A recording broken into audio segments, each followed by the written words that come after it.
આદિવાસીઓને બંધારણની અંદર પ્રાવધાનો આપ્યા છે, પણ આજે આપણો સમાજ એટલો શિક્ષિત નથી, એટલો ભણેલો ગણેલો નથી, એટલે ક્યાંક એ પ્રાવધાનોથી આપણે લોકો થોડા વંચિત છીએ. એના માટે જાગૃતતાના ભાગરૂપે આ સંગઠનની રચના કરી છે. આ સંગઠન એ કોઈ પ્રોપર્ટી વેચવા માટેનું નથી, આપણી સમાજની એકતા બતાવવાનું છે. આપણા સમાજને જે અન્યાય થાય છે ત્યાં લડવા માટેનું આ પ્લેટફોર્મ, એક મંચ છે. આપણે હમણાં શૈલેષ સાહેબે કીધું એમ કે જ્યારે આપણા સમાજ પર કોઈ આપત્તિ આવશે, કોઈ અન્યાય થશે, તે દાડે આપણે બધા ભેગા વળીશું. એના પહેલા કોઈ પ્લેટફોર્મ બનાવવાની કોઈ જરૂર નથી. એવું તમને લાગે છે કે આપણે કોઈ પ્લેટફોર્મ બનાવવાની જરૂર નથી અને આદિવાસી સમાજને બધું મળી ગયું છે? બધું મળી ગયું છે ને આપણને, કે નથી મળ્યું? નથી મળ્યું ને. એના સામે લડવા માટે આપણે સૌ આ મંચ બનાવ્યું છે. સાહેબે કીધું એમ કે આ વિચારધારા છે, આ કોઈ મારું તારું નથી. ઘણા આવશે, ઘણા જશે, ઘણા હજુ નવા આવશે, પણ દરેકનો વિચાર સમાજ પ્રત્યે હોવો જરૂરી છે. અમે અમારું બાળપણ યાદ કરીએ. આ ગામની અંદર મારા સગા માસી છે. આ ગામમાં હું નાનો હતો ને, છોકરી જેટલો, ત્યારે આવતો હતો અને એ રસ્તો તમારા બસ સ્ટેન્ડ થી ચાલતો જવાનો હતો. તે ઘડી આ આરસીસી બારસીસી નતો, એમાં મહા કરીને છે અમારા એમ. એટલે અમે ત્યાં આગળ આવતા અને જોયું કે ભાઈ અમારી પરિસ્થિતિ એટલી ખરાબ હતી. એ પરિસ્થિતિની અંદર અમે લોકો ભણ્યા, સંઘર્ષ કર્યો, ક્યાંક મજૂરી પણ કરવી પડી, પણ ભણીને જ્યારે એક મંચ પર આયા, કુદરતે અમને ઘર આપ્યું, ગાડી આપી, પૈસો આપ્યું, પણ અમારા ઘરના સંસ્કાર એવા છે કે સમાજ પ્રત્યેની ક્યારે લાગણી છોડવી ના જોઈએ. તો મારા દરેક યુવાનોને પણ વિનંતી છે કે આપણે સમાજ માટે લડવાનું છે. કોઈ આપણા પોતાના વ્યક્તિત્વ માટે નથી લડવાનું, કોઈ નામ બનાવવા માટે કે નામના કમાવા માટેનો પ્લેટફોર્મ નથી. આપણે એવી રીતના જોઈએ છે, થોડા સમય પહેલા દેડિયાપાડાની અંદર, બોગસ ગામની અંદર આપણા એક આદિવાસી ખેડૂતે કપાસનું વાવેતર કર્યું હતું અને ફોરેસ્ટના અધિકારીઓ આવે છે અને એને રાત્રે 3 વાગે કાપી નાખે છે. તો આપણા આદિવાસી સમાજના એક આગેવાન તરીકે માનનીય શ્રી ચૈતરભાઈ અવાજ ઉઠાયો, એમના અધિકારીઓને સમજાયા કે ભાઈ આ વસ્તુ ખોટી છે, બંધારણની અંદર પ્રાવધાનો આપેલા છે, છતાં પણ ખોટું ષડયંત્ર રચીને એમને રાજપીપળાની સેશન કોર્ટે 7 વર્ષની સજા ફરમાવી છે. તેનાથી આખો જ આદિવાસી સમાજ હાલમાં ખૂબ ચિંતામાં છે. કેમ? આદિવાસી પટ્ટા પર માનનીય શ્રી છોટુભાઈ વસાવા ભાઈ કોઈ આ સમાજને જાગૃત કરવાનું કામ કર્યું તો ચૈતરભાઈ વસાવા છે. તમે માનો કે ન માનો, અમે વર્ષોથી એમની સાથે કામ કરતા આયા છે. અમે એમને જોયા છે.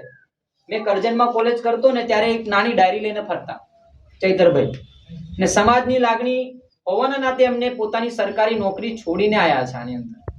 એટલે જ્યારે બી અમારા ઘણા બધા આગેવાનો સાથે ચર્ચા થાય ત્યારે કે સાહેબ આપણો સમાજ છે ને બહાર નહીં નીકળતો.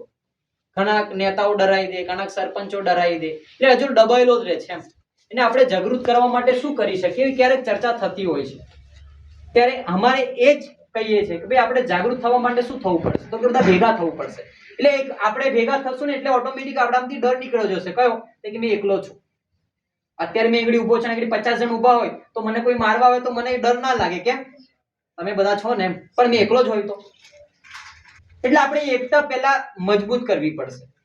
સાથે સાથે આજે આપણે, મેં હમણાં સાહેબ 2 કલાક પહેલા જોયું, આપણા ભાજપના કાર્યકર્તા છે મનસુખ દાદા સાંસદ, એમને ફોરેસ્ટના અધિકારીઓને ત્યાં આર્મી ગોઠવી છે 7/12માં, ગાળો દીધી આપણા સંસદને. છેલ્લા તો આપણા આદિવાસીનું ખૂન છે ને, એ ભલે ગમે તે પક્ષ પાર્ટીમાં હોય. ત્યારે મને લાગી આવ્યું કે ભાઈ આજે ચૈતરભાઈ હોત ને તો આટલું એક દાદાને સાંભળવું ના પડે. એ વડીલ છે ને ચૈતરભાઈ યુવાન છે.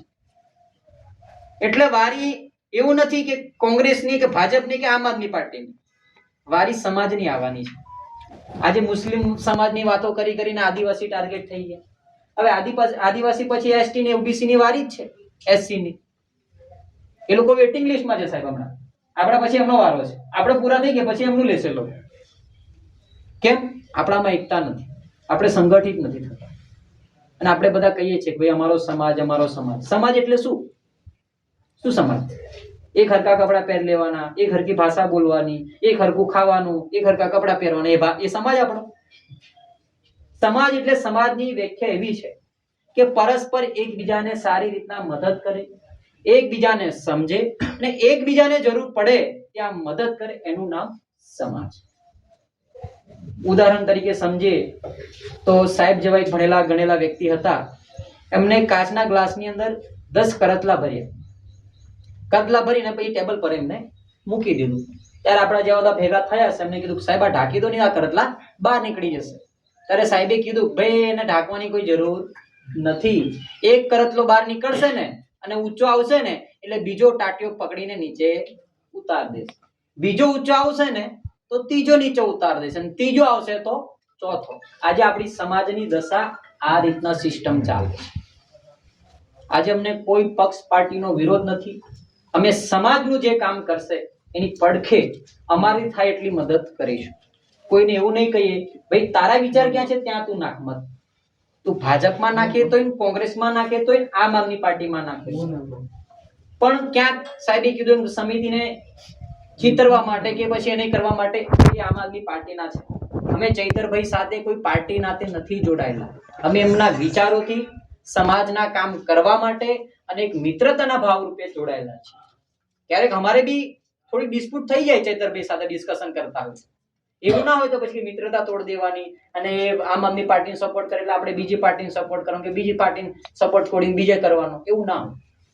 આપણે સમાજને મજબૂત કરવાનો છે, સંગઠનને મજબૂત કરવાનું છે.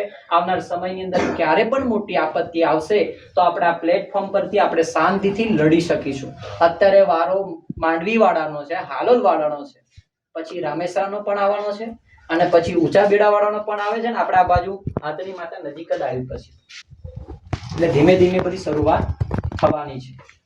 અહીં આગળ એવું નથી કે નાયક સમાજનો જ ઇતિહાસ છે. આ વિસ્તારની અંદર રાઠવા સમાજનો પણ એટલો ઇતિહાસ પ્રભાવશાળી રહ્યો છે. જે સમયે વિક્ટોરિયા રાણી હતા સાહેબ, તે સમયે રાઠવા સમાજે પણ આંદોલનની સહભાગી થયા હતા. પણ એ બધા કોર્ટની અંદર પુરાવા છે.